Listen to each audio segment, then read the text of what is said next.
Movie की starting में एक फैमिली को दिखाया जाता है जो यूक्रेन से कनाडा शिफ्ट हुए हैं और इस फैमिली में एक लड़का होता है जिसका नाम एलेक्स होता है। ये एक मिडिल क्लास फैमिली होती है। एलेक्स की मॉम बैंक में काम करती है। एलेक्स का वहाँ पर कोई भी फ्रेंड नहीं होता, इसलिए एलेक्स अपना ज्यादा टाइम कंप्यूटर पर ही स्पेंड करता है। पूरे दिन एलेक्स कंप्यूटर पर गेम खेलता रहता है या फिर अननोन वेबसाइट चेक करता रहता है और अननोन लोगों से बातें करता रहता है। एलेक्स अपनी लाइफ में कुछ बड़ा करना चाहता है। एक दिन एलेक्स को कंप्यूटर पर एक ऐसी वेबसाइट मिलती है जिस पर क्लिक करने पर उसके पैसे मिलेंगे। एलेक्स उस पर क्लिक कर देता है और एलेक्स को पहली बार अपनी लाइफ में $140 मिलते हैं। एलेक्स इन पैसों को कमाकर बहुत ज्यादा हैप्पी होता है क्योंकि उसने पहली बार अपनी लाइफ में कुछ अर्न किया होता है। कुछ दिन ऐसे ही बीत जाते हैं। एलेक्स बड़ा हो जाता है। शाम को अपने घर आता है तो वो देखता है कि उसकी मॉम रो रही होती है। जब एलेक्स अपनी मॉम से पूछता है तो उसकी मॉम बताती है कि बैंक वालों ने उसे नौकरी से निकाल दिया। अब उसके पास कोई भी जॉब नहीं है। अगर वो अपने घर का रेंट नहीं देगी तो उन्हें घर से निकाल दिया जाएगा। एलेक्स अपने जमा किए हुए पैसे अपनी मॉम को दे देता है। उसकी मॉम पूछती है कि इतने पैसे तुम्हारे पास कहाँ से आए। एलेक्स बताता है कि कई सालों से ये पैसे मैं अपनी स्टडी के लिए जमा कर रहा था, बट अब आपके काम आ जाएंगे। एलेक्स के पास अब बिल्कुल भी पैसे नहीं होते हैं, इसलिए वो कंप्यूटर पर डार्क वेबसाइट सर्च करता है। डार्क वेबसाइट ऐसी वेबसाइट है जिस पर इलीगल काम होते हैं। एलेक्स उस पर अपना अकाउंट बना लेता है और यहाँ पर रैंक बढ़ाने के लिए कुछ काम करके दिखाना पड़ता है। एलेक्स अपने स्कूल के एक लड़के का क्रेडिट कार्ड ले लेता है और डार्क वेबसाइट के एक मेंबर के साथ शेयर कर देता है। इससे डार्क वेबसाइट पर एलेक्स की रैंक बढ़ जाती है। वो सोल्जर की रैंक पर आ जाता है। एलेक्स वेबसाइट पर एक हैकर से पैसे अर्न करने के बारे में पूछता है तो वो हैकर उसको कुछ लैपटॉप सेंड करता है और कहता है कि तुम इन्हें बेच दो, जो प्रॉफिट होगा वो हम लोग आधा आधा कर लेंगे। एलेक्स उन लैपटॉप को बेच देता है। दरअसल वो हैकर दूसरों के क्रेडिट कार्ड से चीजें खरीदता है और फिर उनको दूसरी सिटी में बेच देता है। इसके बाद में वो हैकर उसे महंगी महंगी चीजें सेंड करने लगता है और एलेक्स उन्हें बेचने लगता है। बट एलेक्स की सिटी बहुत छोटी होती है और इतने महंगे प्रोडक्ट कोई खरीदना नहीं चाहता। एलेक्स अपनी मॉम से कहता है कि वो पढ़ाई के लिए टोरंटो जा रहा है, जो कि एक बड़ी सिटी होती है। टोरंटो में एलेक्स की मुलाकात साई नाम के एक लड़के से होती है जो एलेक्स को कहता है कि मैं तुम्हारी चीजों को आसानी से बेच दूंगा यदि इसका 30% प्रॉफिट मुझे दो। तो एलेक्स इसके लिए मान जाता है। इसके बाद में एलेक्स और साई मिलकर ऐसे लोगों के क्रेडिट कार्ड के नंबर चुरा लेते हैं जो गलत तरीके से पैसे कमा रहे हैं और इन पैसों से वो लोग महंगी चीजें खरीद कर दूसरे लोगों को बेच देते हैं। इसी दौरान उनको पुलिस भी पकड़ लेती है, बट वो पुलिस वालों को 10 महंगी घड़ियां देते हैं। इसके बाद में पुलिस वाले उन्हें छोड़ देते हैं। साथ ही एलेक्स उस बैंक से बदला भी लेना चाहता है जिस बैंक से उसकी मॉम को नौकरी से निकाल दिया था। एलेक्स उस बैंक में कस्टमर बन के जाता है और कुछ चीजों को नीचे गिरा देता है। उनको उठाने के बहाने सीपीयू में पेन ड्राइव लगा देता है ताकि सीपीयू का सारा डेटा अपने पेन ड्राइव में कलेक्ट कर सके। बैंक मैनेजर उसे देख लेता है और अपने रूम में बुलाता है। बैंक मैनेजर उसे कहता है कि तुम मुझे सब कुछ साफ साफ बता दो वरना मैं तुम्हें पुलिस के हवाले कर दूंगा। कुछ देर सोचने के बाद में एलेक्स बोलता है कि वो चोरी नहीं कर रहा था। एलेक्स कहता है कि मैंने एक ऐसा सॉफ्टवेयर बनाया है जो कि किसी भी सिस्टम के अंदर वायरस डाल सकता है और तुम्हारा सॉफ्टवेयर बहुत ज्यादा पुराना हो गया है। मैं उसके अंदर वायरस डाल रहा था ताकि तुम उसे अपडेट करवाओ। अगर तुम चाहो तो मैं तुम्हारे सॉफ्टवेयर की सिक्योरिटी को बढ़ा सकता हूँ। इसके बाद में तुम्हारे सॉफ्टवेयर को कोई भी हैक नहीं करेगा। ये सब कुछ सुनकर बैंक मैनेजर इम्प्रेस हो जाता है और उसे वहाँ से जाने देता है। घर जाकर एलेक्स डार्क वेबसाइट ओपन करता है तो उसके लिए बहुत सारे मैसेज होते हैं। ये बात डार्क वेबसाइट पर किसी ने फैला दी होती है कि एलेक्स ने बैंक के सिस्टम को हैक करने की कोशिश की। डार्क वेबसाइट का सबसे बड़ा हैकर जेड होता है। वो भी एलेक्स को मैसेज कर उसे शाबाशी देता है।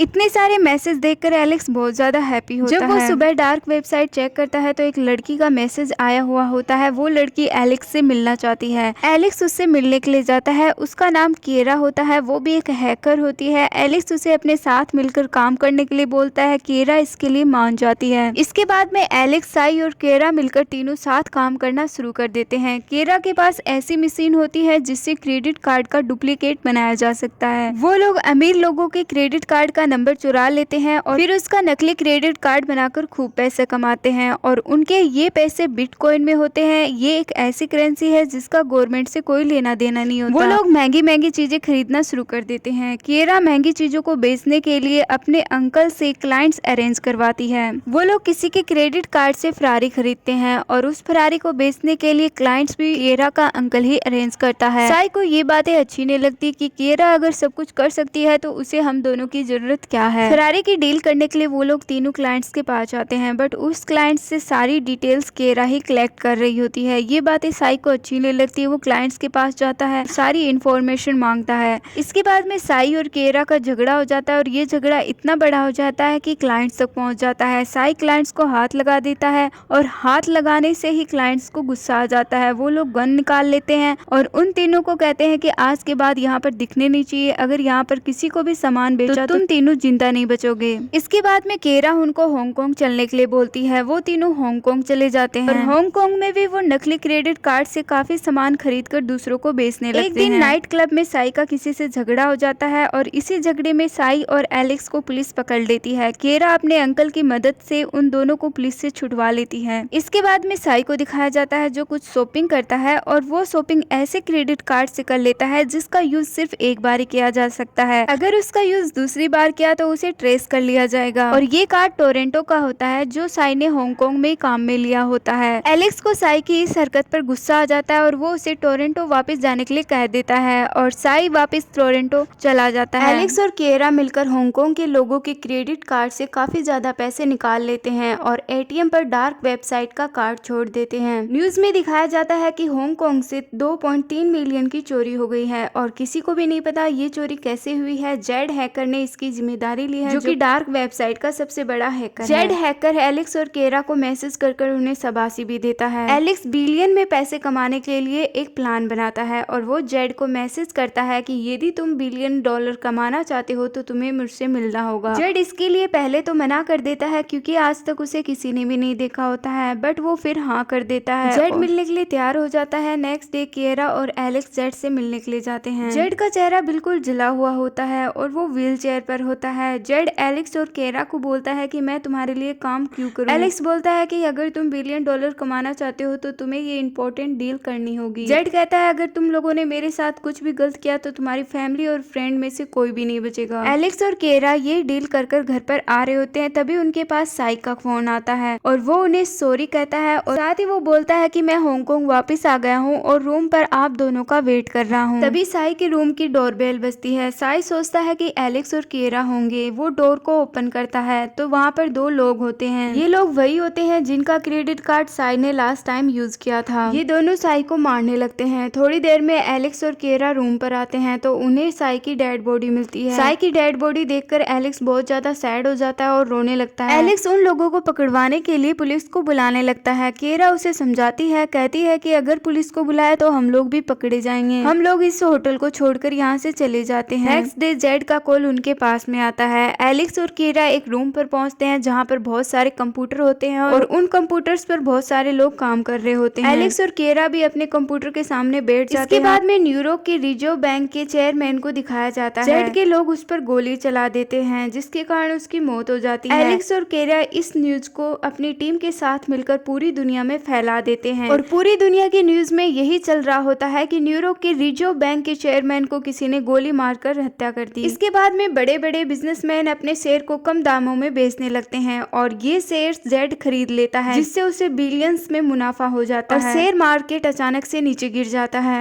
दूसरी तरफ न्यूयॉर्क के रिजर्व बैंक के चेयरमैन को दिखाया जाता है जो कि शिकार कर रहा होता है। उसकी मौत की खबर झूठी होती है। दरअसल जिसे गोली लगी थी वो चेयरमैन का डुप्लीकेट था और ये पूरा प्लान एलेक्स का था ताकि उसकी मरने की खबर सुनकर बड़े बड़े बिजनेसमैन अपने शेयर्स कम दाम में बेच दें और ऐसा ही होता है। एलेक्स और केरा वहाँ से अपने रूम के लिए निकलते हैं। तभी दो आदमी एलेक्स और केरा को बेहोश कर कहीं पर ले जाते हैं। एलेक्स को जब होश आता है तो वो केरा के बारे में पूछता है। तभी एलेक्स को थोड़ी देर के बाद में वहाँ से छोड़ दिया जाता है। एलेक्स के लैपटॉप को तोड़ दिया जाता है और उसका बैग होता है वो भी पूरी तरीके से खाली मिलता है। वो कैसे ना कैसे कर अपने शहर वापिस आता है। वहाँ पर वापिस आने के बाद में केरा को ढूंढने की कोशिश करता है, उसे बहुत सारे कॉल करता है और एक दिन साइबर कैफे के अंदर जाकर वो डार्क वेबसाइट सर्च करता है बट डार्क वेबसाइट ओपन नहीं होती है। तभी वो डार्क वेबसाइट के बारे में इंटरनेट पर न्यूज देखता है। जेड को अरेस्ट कर लिया गया है और उसके साथ ही केरा जो भागने की कोशिश कर रही थी तो उसको गोली लग गई जिसके कारण उसकी मौत हो गई। एलेक्स ये सब कुछ इंटरनेट पर देख रहा होता है। तभी वहाँ पर पुलिस आ जाती है और एलेक्स को अरेस्ट कर अपने साथ ले जाती है क्योंकि उसने डार्क वेबसाइट को खोलने की कोशिश की थी। एलेक्स पर जब कार्रवाई होती है तो एलेक्स के बारे में सब कुछ पता चल जाता है और उसे थाईलैंड की जेल में 2 साल की सजा मिलती है। इन 2 साल के अंदर एलेक्स को अपनी गलतियों का एहसास होता है और उसे अपनी मॉम डैड की बहुत ज्यादा याद आती है और वो केरा को भी इन दिनों में बहुत ज्यादा याद करता है और वो अपनी लाइफ को एक नई सिरे से जीना चाहता है। इसकी सजा के 2 साल पूरे हो जाते हैं। जब वो जेल से बाहर निकलता है तो उसे केरा मिलती है गाड़ी के अंदर जो उसे लेने के लिए आई होती है। उसे देखकर एलेक्स हैरान हो जाता है। केरा एलेक्स को सब कुछ बताती है। जिस अंकल के बारे में मैं बार बार बात किया करती थी वो उसी बैंक का मैनेजर है जिसने तुम्हें पेन ड्राइव डालते हुए पकड़ा था। इसके बाद में केरा अपनी स्टोरी बताती है। वो कहती है कि पहले मैं जेल में थी। इसी दौरान FBI ने जेड को पकड़ने की प्लानिंग बनाई और इस प्लानिंग में उन्होंने मुझे भी शामिल कर लिया। बदले में मेरे आज तक के जितने भी क्राइम रिकॉर्ड्स थे उनको डिस्ट्रॉयड करने की बात कही गई और उसी बैंक मैनेजर ने मुझे तुम्हारे बारे में भी बताया और तुम्हें अपने साथ शामिल करने की बात भी कही।